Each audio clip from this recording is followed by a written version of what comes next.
Vamos a abrir nuestras Biblias en el Evangelio de Juan, capítulo 3. Evangelio de Juan, capítulo 3. Hemos empezado este capítulo hace, creo que unas 3 semanas. El capítulo 3, ustedes saben, tiene que ver con Nicodemo y Jesús en una entrevista de noche, como ya hemos mencionado y seguramente ustedes han leído muchas veces en este pasaje. Y yo quisiera ver hoy con ustedes, porque fue una de las preguntas que Nicodemo tenía, era ¿cómo puede un hombre nacer siendo viejo? ¿Cómo puede hacerse esto? Dijo Nicodemo, a lo que el Señor le había dicho, es necesario nacer de nuevo. Y lo que quisiera ver con ustedes hoy es cómo se produce el nuevo nacimiento. Porque hasta ahora lo que hemos estado viendo es que el Señor le estaba diciendo a Nicodemo que era necesario que él nazca de nuevo, que él nazca de arriba, que él nazca del Espíritu. Y le había enseñado que quizás hay algunas cosas que él no entendía acerca del nuevo nacimiento. Es algo que se produce en el interior de la persona, es algo que se produce, lo que vamos a ver ahora, por fe en el Señor Jesucristo y en su obra. Pero yo escribí acá que la incertidumbre puede ser algo sumamente incómodo. No sé si ustedes han estado con incertidumbre alguna vez, con esa expectativa de lo que va a pasar o de lo que tiene, alguna noticia que tiene que llegar. Y Nicodemo estaba con unas grandes preguntas existenciales, como solemos decir, y él estaba preguntando, ¿cómo puede ser esto? ¿Cómo puedo nacer de nuevo? ¿Cómo puedo? Y la gran pregunta de él era, ¿cómo puedo entrar en el reino de los cielos? Porque eso es lo que yo quiero. Pero gracias al Señor que Nicodemo no tuvo que esperar 3 semanas como nosotros para ver cómo es el nuevo nacimiento y cómo se produce. Porque si no, hubiera estado esas 3 semanas con unos nervios y comiéndose las uñas. Sino que el Señor, luego el que le dijo que es necesario que él nazca de nuevo, le dijo cómo podía nacer de nuevo.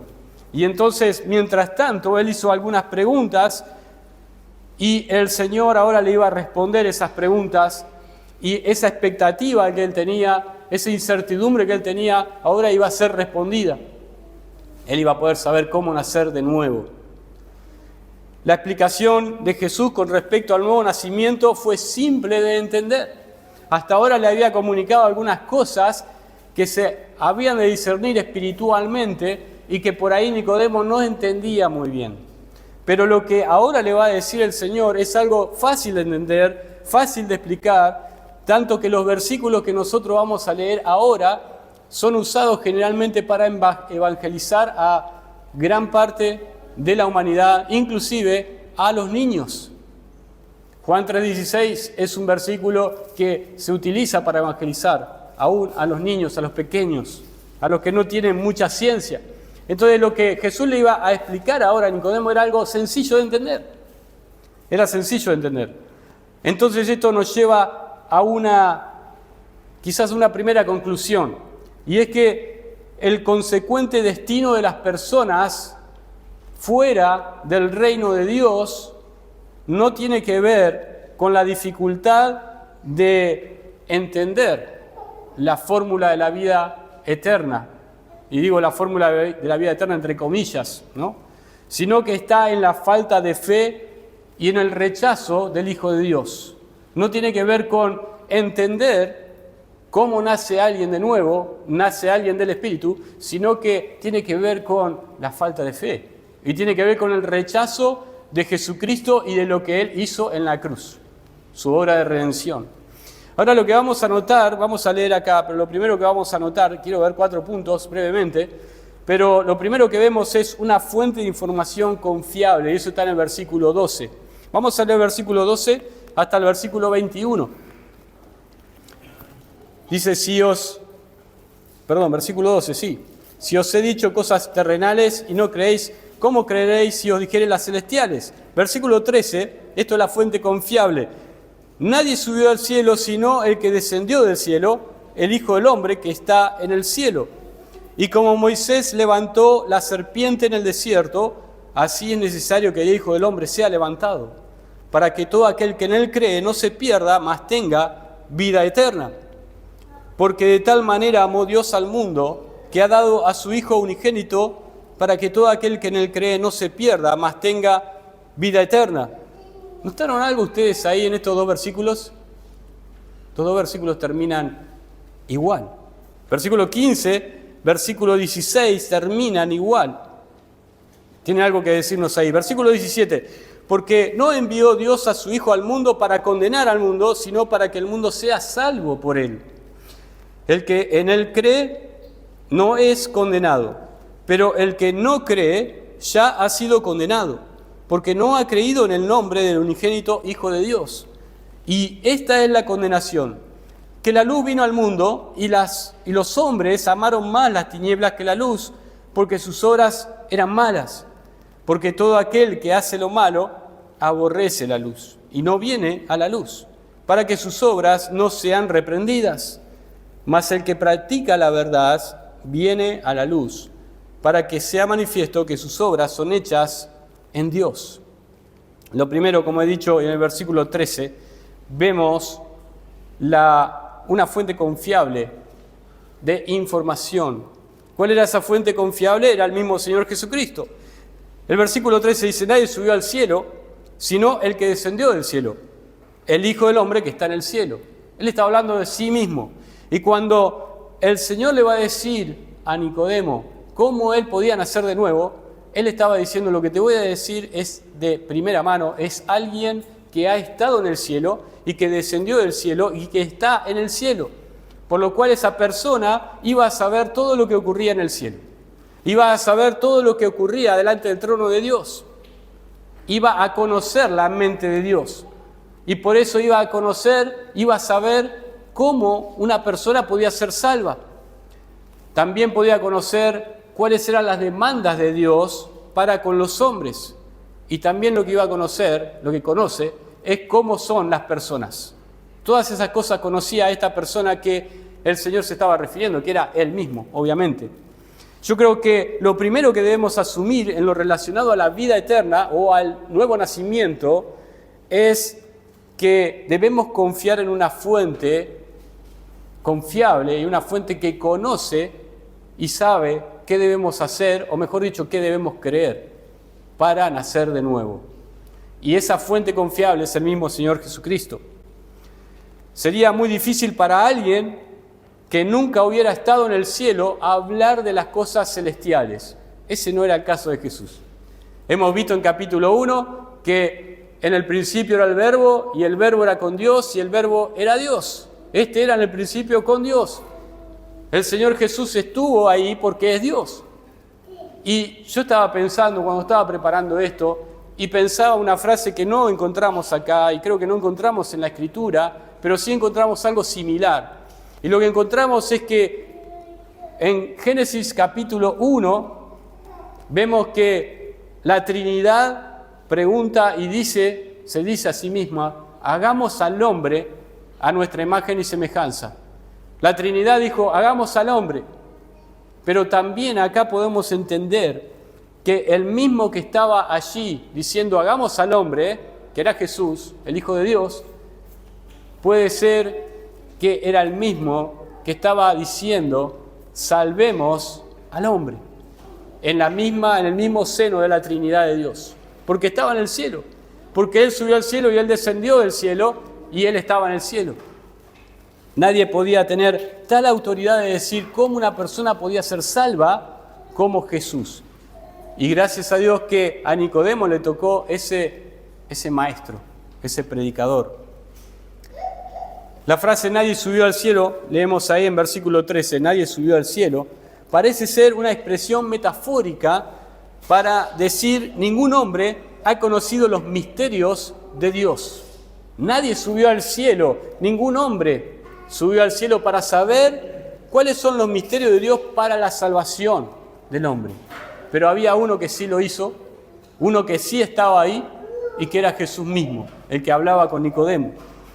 Esta frase la podemos encontrar también en Proverbios capítulo 30. Quiero que me acompañen un minuto ahí.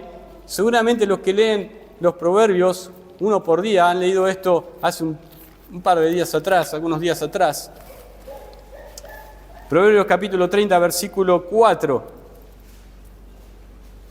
Dice, ¿quién subió al cielo y descendió? ¿Quién encerró los vientos en sus puños? ¿Quién ató las aguas en un paño?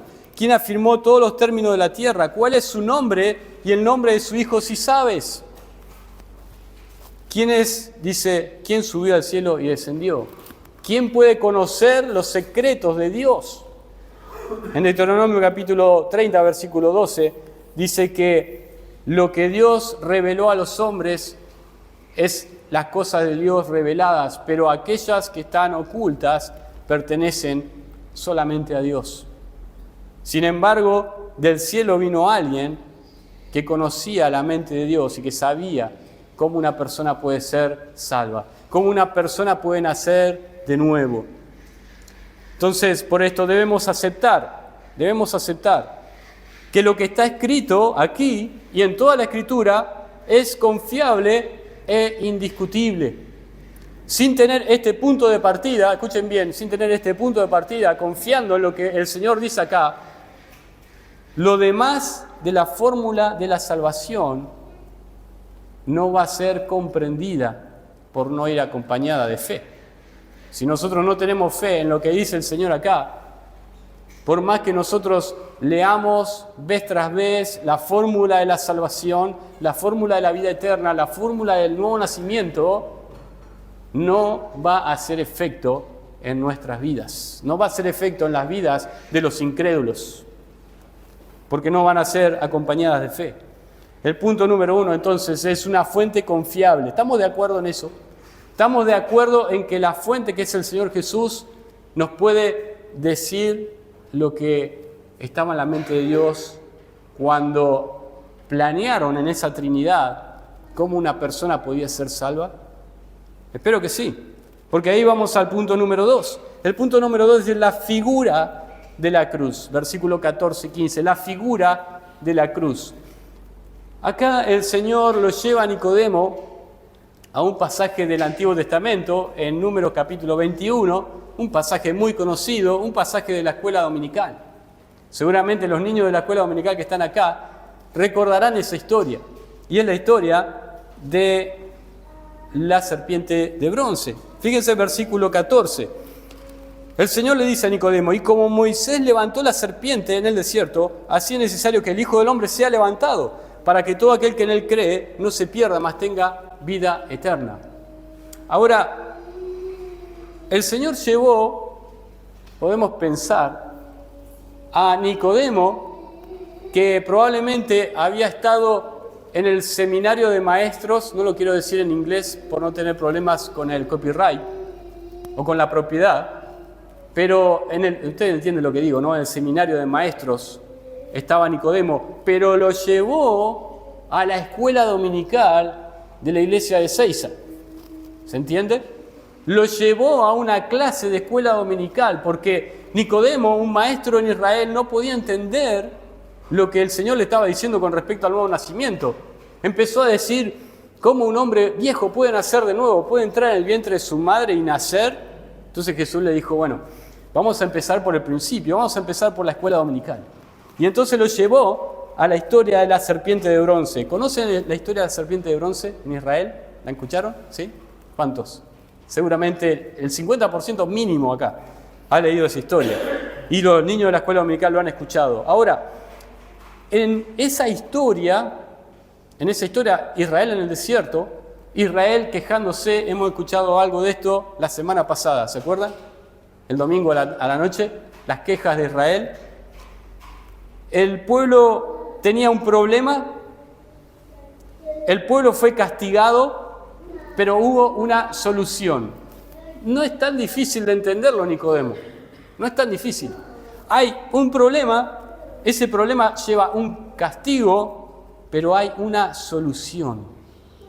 Y nosotros vemos que el Señor tomó esa historia con esos temas que nosotros podemos comprender muy fácilmente, lo llevó y dijo, esto es la figura de la cruz de Cristo. Esto es la figura de lo que vos tenés que creer para poder nacer de nuevo, Nicodemo. Y entonces observemos los detalles de estos puntos principales que he mencionado. Había un problema en el desierto, como era costumbre en Israel, ¿no? El pueblo se quejó y murmuró. ¿Saben por qué se quejaba el pueblo? En Números capítulo 21, se quejó por un montón de cosas, pero ahora se estaba quejando por el maná, porque ese pan tan liviano ya nos tiene fastidiado, no queremos más ese pan, ahora queremos comida, queremos asado, queremos todo lo que teníamos en Egipto y acá tenemos solamente estas semillitas y tenemos que hacer pan y demás cosas, inventar algo.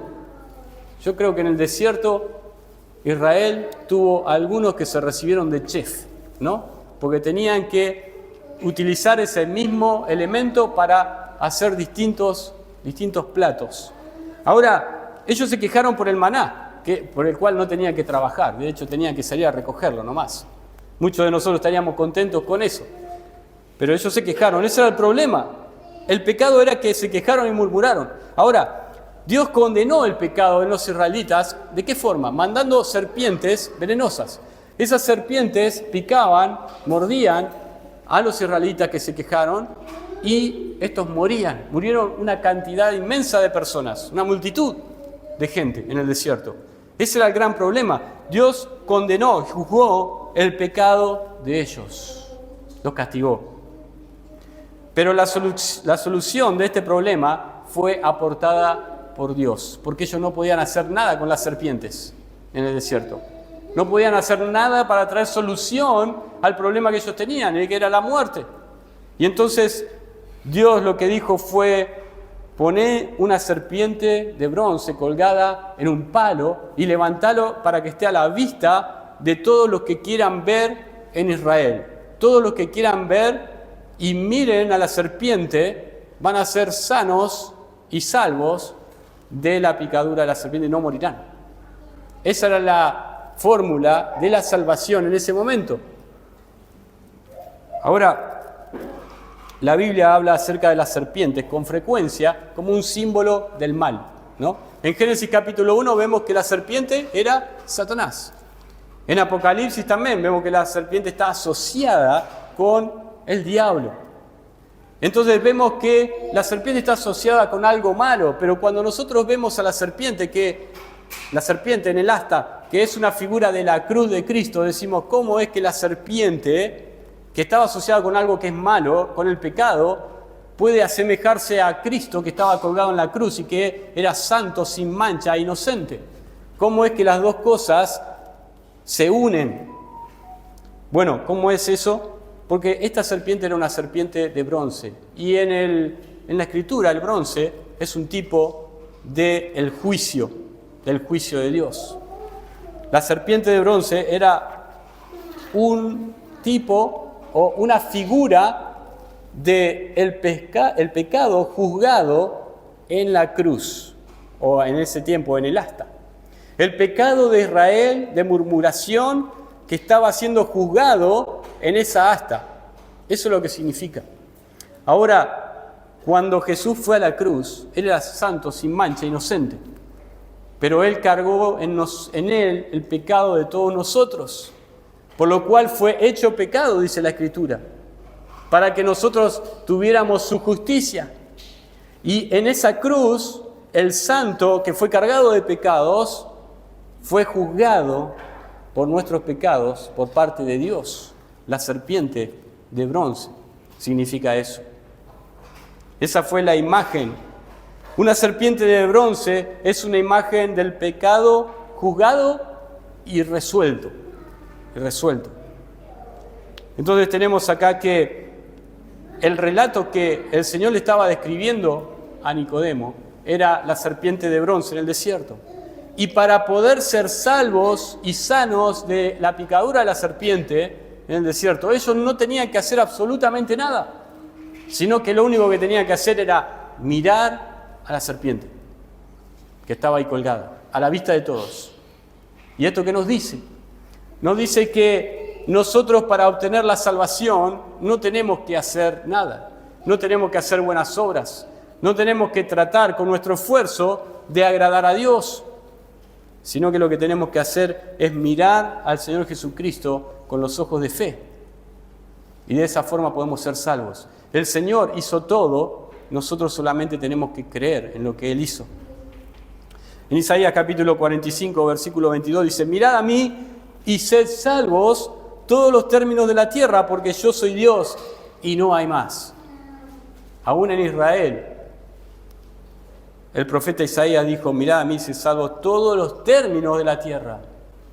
Y acá en Juan capítulo 1, versículo 15, versículo 14, dice: así es necesario que el Hijo del Hombre sea levantado. Eso significaba que el Hijo del Hombre tenía que ser colgado en la cruz, para que todo aquel que en Él cree no se pierda, mas tenga vida eterna. Claro, para los israelitas en el desierto, muchos de ellos dijeron: esto es una solución, una fórmula muy tonta. ¿Qué tengo que mirar a una serpiente y voy a ser sanado de la picadura de la serpiente? ¿No es mejor que traigan un antídoto? ¿No es mejor eliminar a las serpientes? Y algunos de ellos probablemente murieron porque no creyeron en lo que era una solución, entre comillas, tonta. Hoy en día, hermanos, hay muchos que escuchan el Evangelio y dicen: solamente tenés que creer en lo que Cristo hizo en la cruz por ti. Y muchos dicen: eso es una solución tonta. No, hay que hacer algo. Y si Dios nos pediría que hagamos un montón de cosas para poder ganarnos la salvación, probablemente trataríamos de hacerlo. Pero Dios no nos está pidiendo eso. Dios nos está pidiendo que creamos en lo que hizo el Hijo, muriendo en la cruz por nosotros. Ahora, así como la serpiente estaba a la vista de todo Israel, el Hijo del Hombre, Cristo, estuvo colgado a la vista de todo el mundo. Porque en Hechos capítulo 26, versículo 26, cuando Pablo está predicando el Evangelio a Agripa, le dice, esto no ha ocurrido en algún rincón del mundo. Tú sabes esto. Tú sabes que esto ocurrió. Tú sabes que Jesús, el Nazareno, Jesús el Cristo, fue crucificado en Jerusalén y todos los israelitas, la mayoría lo vio. Todos sabían que eso había ocurrido, porque estaba a la vista del mundo. Y hay muchos que lo vieron con sus propios ojos. Y muchos otros recibieron el mensaje del Evangelio. Ahora, como dije en la lectura, el versículo 15 y el final del versículo 16 se repite. ¿Por qué? ¿Por qué se repite? Porque acá hay un énfasis. Acá hay algo importante. ¿Y qué es lo que es tan importante? Lo repite dos veces en dos renglones, en dos versículos. Para que todo aquel que en Él cree, versículo 15, no se pierda, mas tenga vida eterna. Y otra vez en versículo 16 dice: para que todo aquel que en Él cree no se pierda, mas tenga vida eterna. ¿Cuál era la sensación ahí? ¿Cuál era el énfasis del Señor? Cree para no perderte en el infierno. Para que todo aquel que en Él cree no se pierda, mas tenga vida eterna. Hay un énfasis acá. Y el énfasis es que Dios no quería que nadie se pierda, sino que todos puedan tener la vida eterna. Entonces vamos a ver algo más en detalle ahora. Entonces tenemos acá este cuadro o esta figura de la cruz. Pero en los versículos 16 y 17 tenemos la realidad de la cruz, la realidad de la cruz. Tenemos la figura. ¿Cuál era la figura de la cruz? La serpiente de bronce en el desierto. Nicodemo en la escuela dominical. Pero ahora tenemos lo que iba a ocurrir dentro de 3 años. Versículo 16 dice: porque de tal manera amó Dios al mundo, que ha dado a su Hijo unigénito, para que todo aquel que en Él cree no se pierda, mas tenga vida eterna. Porque no envió Dios a su Hijo al mundo para condenar al mundo, sino para que el mundo sea salvo por Él. La realidad de la cruz de Cristo. Porque de tal manera amó Dios. El amor de Dios tenía que ser de tal magnitud, hermanos, de tal magnitud, de tal inmensidad, para poder enviar a Cristo, el Hijo de Dios, el Hijo eterno, para morir por pecadores rebeldes como nosotros, por malhechores que no querían no querían honrar a Dios. Ahí vemos la gran dimensión del amor de Dios en su entrega. Entregó lo más preciado que tenía para salvar lo más inmundo que había en el mundo. Ese es el gran contraste. Ese es el amor de Dios. Ahora, este amor había sido ya mostrado a Israel en los profetas en el Antiguo Testamento. En Jeremías capítulo 31, versículo 3, dice Dios a Israel: con amor eterno te he amado, por tanto te prolongué mis misericordias. Eso era para con Israel. Pero ahora lo que estamos viendo es que ese amor inmensurable se extiende ¿a dónde? A todo el mundo. ¿Qué dice el versículo 16? Porque de tal manera amó Dios al mundo. Amó Dios a las personas. Dios no amó al mundo, como dice Juan. No améis al mundo y las cosas que están en el mundo. No, Dios no ama este sistema que está corrupto. Dios tampoco necesariamente aquí está amando al planeta Tierra, pero sí está amando a los que la habitan, a los seres humanos. Y en cierta manera es verdad que Dios está airado con el impío todos los días, ¿no? Hemos escuchado eso muchas veces. Dios está airado con el impío todos los días. Salmo 7:11. Y Dios está airado contra las naciones, dice Isaías capítulo 34. Dios está enojado contra las naciones. Hemos visto en las noticias en estos días algunas cosas, ¿no? Y algunos dicen, bueno, esto está bien, esto está mal, toma partido por este o por el otro. Pero, ¿qué es lo que vemos? Vemos corrupción, vemos guerra, vemos muerte. Dios está airado con las naciones por el pecado, por la suciedad moral del hombre. Es lógico que Dios esté airado con el impío y con las naciones. Pero también vemos cómo Jesús veía a las multitudes, hombres pecadores, y dice que tenía compasión de ellos, porque estaban como ovejas dispersas sin pastor. Jesús, en su ternura de corazón, decía: todos estos están perdidos. Están perdidos. ¿Y qué vamos a hacer para salvarlos? Y tenía compasión de ellos. Ahora, la gran confianza y la gran certeza que cada uno de los creyentes puede tener en ese gran amor que hemos mencionado, es que cuando somos beneficiados por la magnitud de ese gran amor, podemos estar seguros, y quiero resaltar la palabra seguros, podemos estar seguros de que nada ni nadie nos podrá separar del amor de Dios. ¿Es verdad eso? Romanos capítulo 8 dice así, al final del capítulo 8, 38 y 39. Nada nos podrá separar del amor de Dios. Ese amor que envió a su Hijo al mundo a morir por nosotros. Si somos beneficiarios de ese amor, ¿por qué a veces estamos pensando en que quizás Dios no nos ama ya? ¿Por qué es que pensamos en que quizás Dios me va a sacar la salvación? Bueno, en algún momento yo estaba bien con el Señor y ahora estoy un poco más o menos. Pero yo sé que el Señor murió por mí. He creído en eso. Le he entregado mi vida. Pero de repente ahora estoy dudando. Falta de fe. Aún en los creyentes. Podemos confiar en ese amor, hermanos.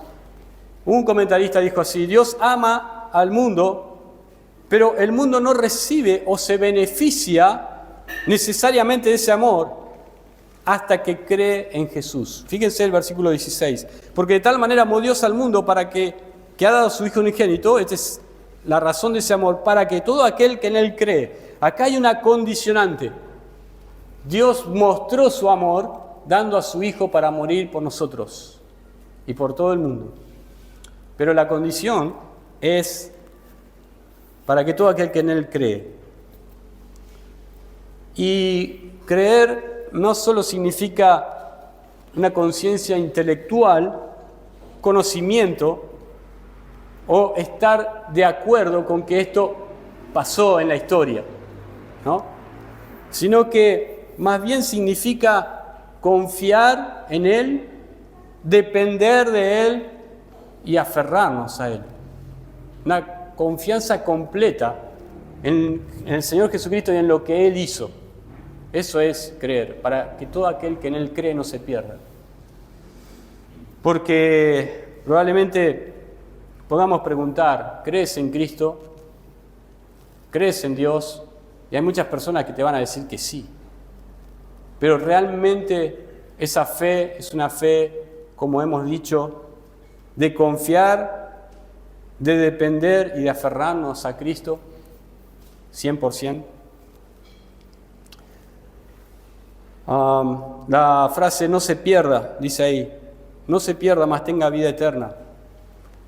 Esa es la intención de Dios. Dios no quiere que ninguno perezca, sino que todos procedan al arrepentimiento. Segunda de Pedro capítulo 3. La palabra perder aquí se entiende como la condenación en el infierno. No se pierda, ¿se pierda de qué? Está yendo a algún lugar esta persona y tomó un tren equivocado y se perdió. ¿No? Eso es perderse. O no se pierda cuando dicen se perdió en el alcohol, en las drogas, está perdido en las drogas. No, no se pierda significa acá la condenación eterna. Porque vemos esta frase en Mateo capítulo 3. Fíjense en Mateo capítulo 7. He puesto un estado, ayer creo, de este versículo. Capítulo 7, versículo 13. El Señor dijo en el Sermón del Monte: entrad por la puerta estrecha, porque ancha la puerta y espacioso el camino que lleva a la perdición. Y acá está la palabra, perdición. Y muchos son los que entran por ella. El que se pierde es aquel que va a la perdición. Pero no solamente lo menciona el Señor en el Sermón del Monte, sino que en las epístolas vemos vez tras vez, esta palabra, la perdición. ¿Qué significa? La condenación eterna. Filipenses capítulo 1, versículo 28. Aquellos que predicaban el Evangelio, pero no lo hacían de una forma correcta, pero para ellos era de perdición. Y para nosotros de salvación, dijo el apóstol Pablo. Segunda de Tesalonicenses capítulo 1 también menciona lo mismo. Y en Hebreos capítulo 10, versículo 39, ya llegaremos allá, Dios mediante, con Brian. Pero dice que nosotros no somos de aquellos que retroceden para perdición. La perdición es la condenación eterna. Entonces, para que todo aquel que en Él cree no se pierda, no vaya al infierno, mas tenga vida eterna. Acá tenemos el contraste. Tenemos la mala noticia, pero la buena noticia. Tenga vida eterna. Vemos la vida eterna. La vida, o la idea de la vida eterna, significa mucho más que larga vida o que una vida que no termina nunca. Tiene también que ver con una calidad de vida. Aquel que es creyente, aquel que ha nacido de nuevo, tiene vida eterna, pero la tiene desde ahora. Y esa vida eterna es la vida según Dios. Es la vida según el cielo.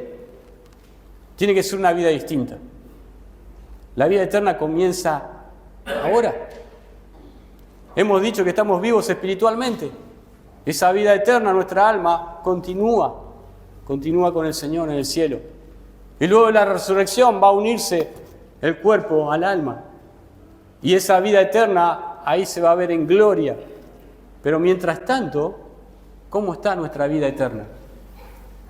¿Es distinta a la vida de las otras personas o es igual a la vida de las otras personas? La vida eterna es hoy. Hoy ha comenzado, si es que realmente somos creyentes. Ha comenzado. Juan 10:10 dice que ha venido para darles vida y para que la tengan en abundancia.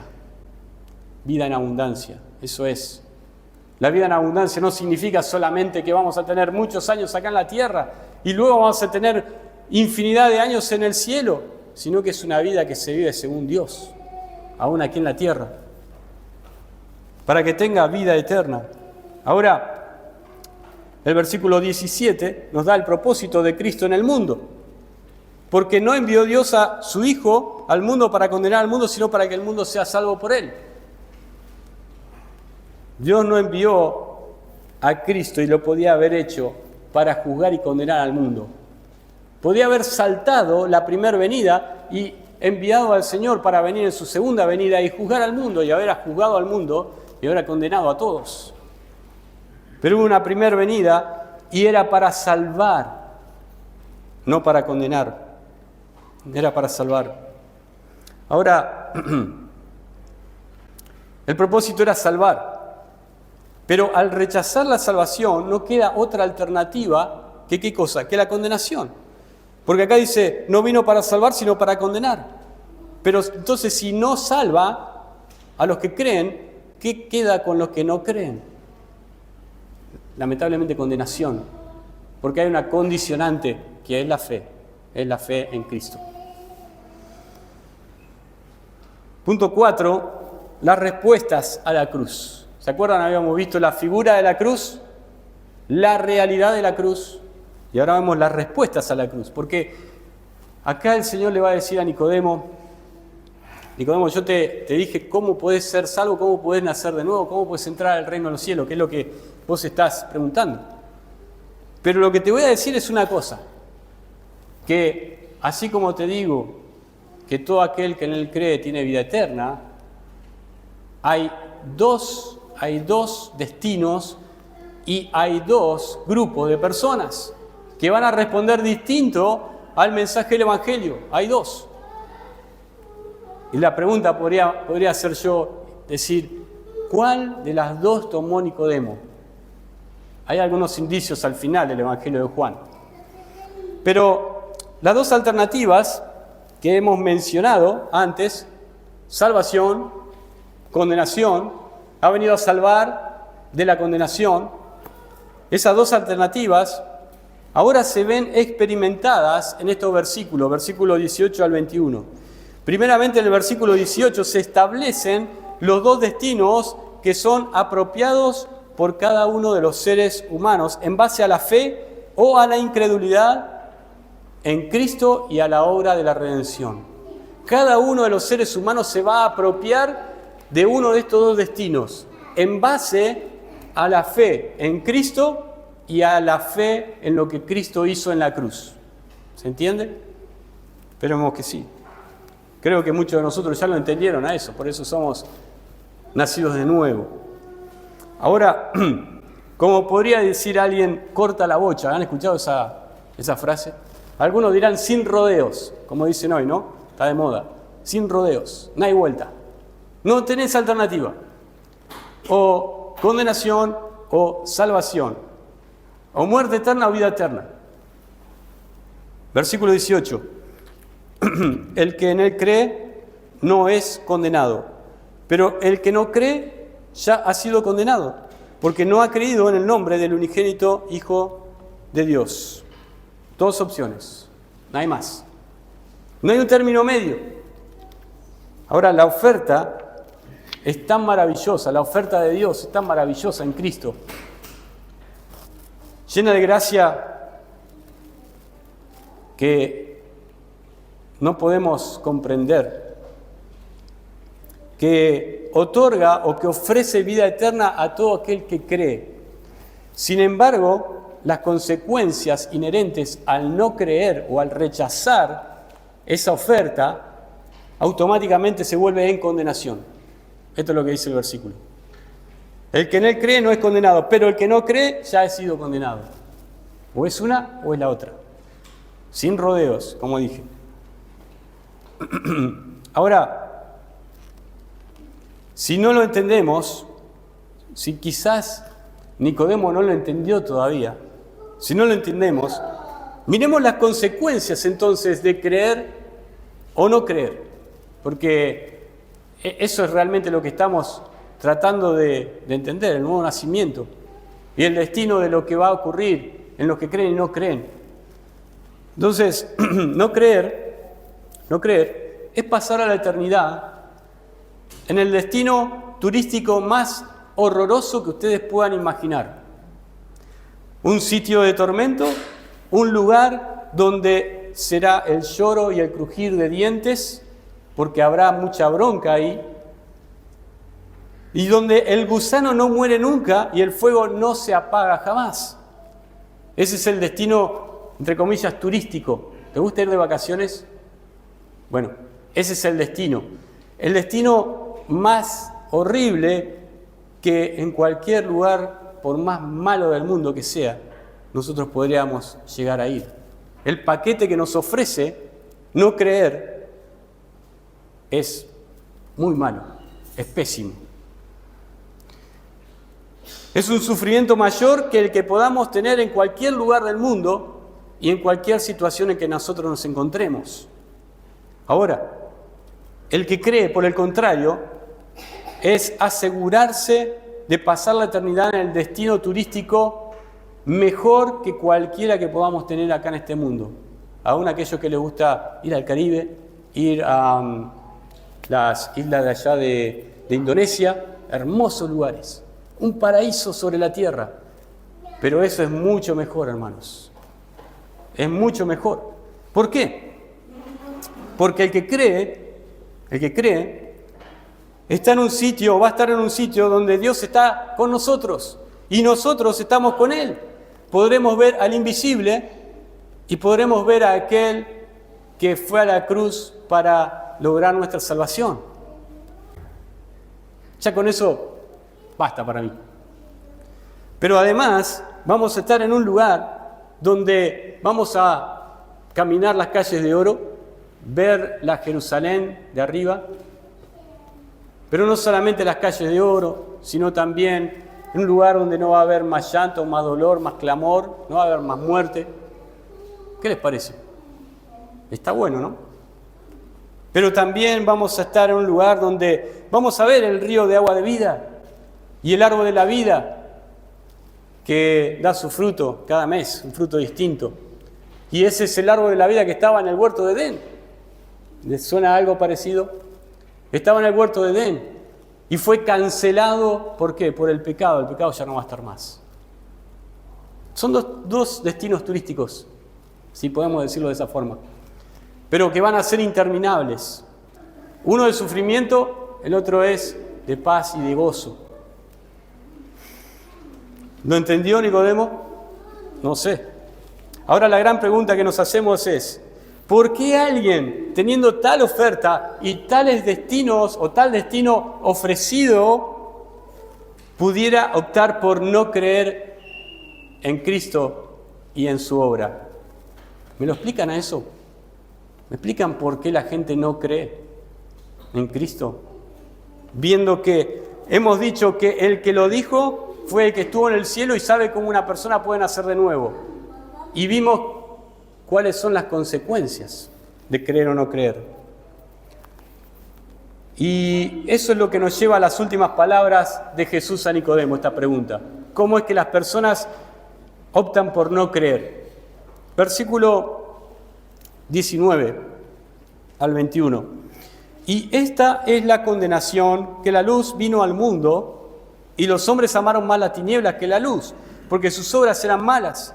Porque todo aquel que hace lo malo aborrece la luz y no viene a la luz para que sus obras no sean reprendidas. Este es el primer bando, es aquel que rechaza el Evangelio y no cree en Cristo y en su obra.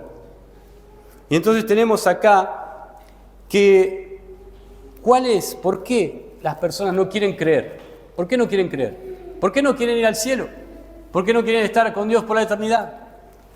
Y el Señor dice que la condenación es esta: la luz vino al mundo. Cristo es la luz del mundo. Cristo es la luz. Cristo vino al mundo. Y los hombres amaron más que las tinieblas que la luz. Amaron más las tinieblas que Cristo. Ahora, ¿qué son las tinieblas?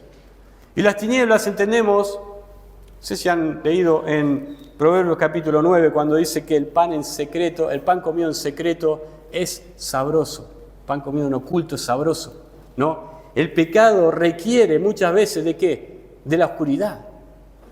Requiere de las tinieblas, de que nadie sepa, ¿no?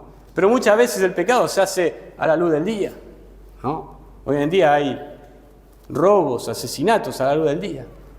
Está tan desbocada la sociedad, el hombre, con el pecado, que ya no le importa. Pero ¿a qué se refiere la oscuridad, las tinieblas? Y yo creo que las tinieblas se refieren más bien a las tinieblas que hay en el corazón del hombre. Porque es ahí, como dice Mateo capítulo 6, es donde dice que si tu ojo es maligno, todo tu ser estará en tinieblas. Y esto es la parte de los incrédulos. Las personas prefieren seguir disfrutando de lo que este mundo ofrece, del placer temporal del pecado, de la satisfacción de la carne, del éxito personal aparte de Dios y del confort o el bienestar que puedan lograr sin incluir en esto a la causa de Cristo. Eso es amar más las tinieblas que la luz. Porque dejar de hacer todo esto es ir a Cristo. Pero ellos no quieren. Las personas no quieren dejar todas estas cosas. No quieren dejar el placer de este mundo, no quieren dejar el placer de la carne, no quieren dejar la satisfacción, no quieren dejar los deseos personales y los éxitos o el bienestar que no incluye la causa de Cristo. Ahora, hay un comentarista que me gusta mucho cuando él comparte acerca de las tinieblas. ¿Qué significa esto? ¿Qué significa el hombre que amó más las tinieblas que la luz? O ama más las tinieblas que la luz. Ama más el pecado que a Cristo. Y dice así: los que rechazan a Jesús conscientemente a menudo se ven a sí mismos como personajes heroicos que valientemente dejaron de lado la superstición, esto es el Evangelio, para ellos, y tratan con honestidad los problemas filosóficos profundos. Eso es lo que piensa la gente que no cree. No, yo no voy a creer esto que es una fábula, es un cuento de niños. Yo soy sincero y yo enfrento los problemas con la razón y con las mejores intenciones que yo tengo. Mira qué lindo. Pero no voy a creer. Y estos están dentro de ese grupo, los que no creen. Muchos oponentes del cristianismo tienen un interés personal en pelear contra la verdad de Jesús porque aman su pecado y no quieren aceptarlo. Aman el pecado y no quieren decir, sí, amo el pecado. O tampoco quieren enfrentar a Dios que va a juzgar sus pecados. Entonces dicen, Dios no existe, esto es toda una mentira y yo no voy a creer. Y cuando pensamos en el amor al pecado que manda a la gente al infierno, me gusta esta frase, cuando pensamos en el amor al pecado, ¿se acuerdan? Amaron más las tinieblas, dice que manda a la gente al infierno, a menudo pensamos en pecados notorios, pecados escandalosos, pero la simple exigencia de ser el Señor de mi propia vida es suficiente pecado para merecer la condenación de Dios. Y muchos están en ese rango. Para muchos el pecado, amar más las tinieblas, es ser yo mismo el Señor de mi vida. Y no quiero que nadie se meta ahí. No quiero que Cristo y que Dios se meta en mi vida.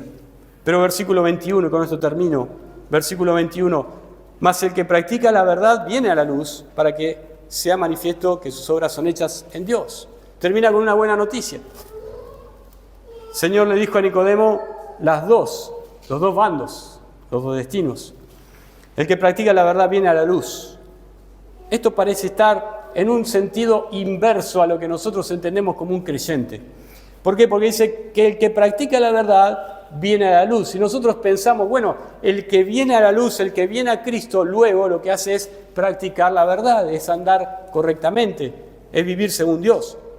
Pero lo que yo creo que acá hay una simultaneidad entre el arrepentimiento y la fe. Una simultaneidad entre el arrepentimiento y la fe. ¿Qué significa eso? Que el que practica la verdad es aquel que está verdaderamente arrepentido de sus pecados. Y viene a la luz es el que cree en Cristo y en su obra. Y las dos cosas están unidas, hermanos. No hay una cosa sin la otra en la fórmula de la vida eterna. Arrepentimiento y fe. Por eso es que están los dos como, parece ser que está equivocado acá. No, no está equivocado. Están en simultáneo y están seguidos. Para que sea manifiesto que sus obras son hechas en Dios. Hay personas que son sinceras y sinceramente reconocen su pecado y reconocen su necesidad de Cristo. Y por eso es que luego pueden manifestar, como dice al final del versículo, sus obras son hechas en Dios, porque han nacido de nuevo. Han nacido de nuevo. 3 preguntas para terminar solamente. Les digo, ¿podés hoy en día saber cómo se produce el nuevo nacimiento? ¿Cómo se produce el nuevo nacimiento? Los versículos 15 y 16 lo dicen claramente. ¿Se acuerdan? Lo llevó a Nicodemo a la escuela dominical para que no tenga ningún problema de comprensión por la fe en Cristo. Y si ya naciste de nuevo, ¿podés decir ya nací de nuevo? Dios quiera que sí. ¿Tus obras son hechas en Dios, como dice el versículo 21? ¿Nuestras obras son hechas en Dios y ya nacimos de nuevo? La vida eterna, ¿se acuerdan? Ese estilo de vida según Dios ya ha comenzado. Y por último, ¿estás dudando del amor de Dios? Si ya naciste de nuevo, ¿estás dudando del amor de Dios? Puede pasar en desánimos en nuestra vida que dudemos de nuestra salvación, pero no podemos, hermanos, dudar del amor de Dios. No podemos. Y la Biblia es clara en eso, que ni la muerte, ni la vida, ni principado, ni potestad, ni lo presente, ni lo porvenir, podrán separarnos del amor de Dios que es en Cristo Jesús, hermanos. Pero para eso, primero hay que nacer de nuevo. Vamos a orar. Padre nuestro que estás en los cielos, te agradecemos por poder compartir tu palabra una vez más. Gracias, Padre, por el Evangelio. Gracias, Padre, por Cristo. Pedimos, Padre, que tú nos sigas hablando por medio de tu palabra. Pedimos, Padre, que no haya aquí ninguno que no haya nacido de nuevo. Si hay alguno, Padre, que está pensando en eso, que no quede con la duda, que no quede con la incertidumbre que tenía Nicodemo, que pueda sacarse todas las dudas y que pueda nacer de nuevo hoy mismo. Le pedimos, Padre, que esa nueva vida, ese nuevo nacimiento se pueda ver, como dice el versículo 21, que nuestras obras son hechas en Dios. Y Padre, ayúdanos a nunca dudar de ese amor, porque sería menospreciar el gran sacrificio de Cristo. Te pedimos, Padre, estas cosas en nombre del Señor Jesucristo. Amén.